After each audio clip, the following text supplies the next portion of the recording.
বন্যার অবস্থা এমন হয়েছে যে আপনারা যারা দেখতে পাচ্ছেন যে এই যে আমরা ত্রাণ নিয়ে এসেছি, এখানে কিন্তু অন্য সময় কিন্তু এখানে সম্পূর্ণ রাস্তা থাকে, সেখানে কিন্তু এখন এত পানি যে বোঝাই যাচ্ছে না যে এই জায়গাটায় রাস্তা ছিল। আমরা এখন যাচ্ছি চান্দেরবাগ ব্রিজে। এখানে অনেকগুলো পরিবার আশ্রয় নিয়েছে ব্রিজের উপরে।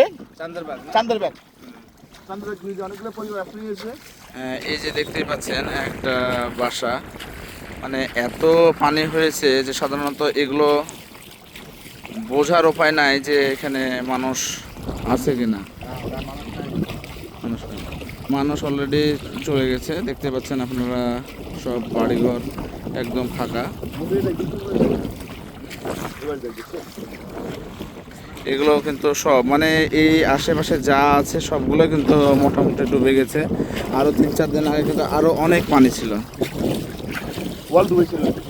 এই ওয়াল টল সম্পূর্ণ কিন্তু ডোবার মধ্যেই ছিল। সাধারণত এত পানি এই এলাকাবাসী এর আগে লাস্ট কত বছর আগে দেখেছে সেটা আর কি বলতে পারবে না। আমরা চেষ্টা করছি বাচ্চাদের উদ্যোগে একটা আমি লিড করছি।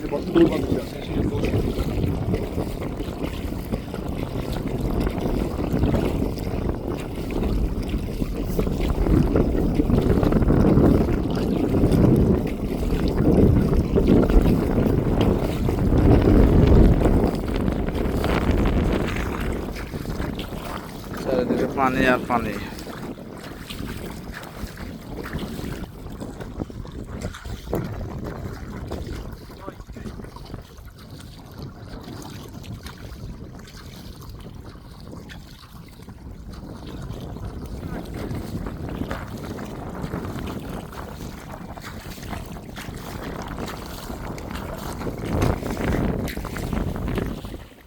এইবার দেখালাম আমরা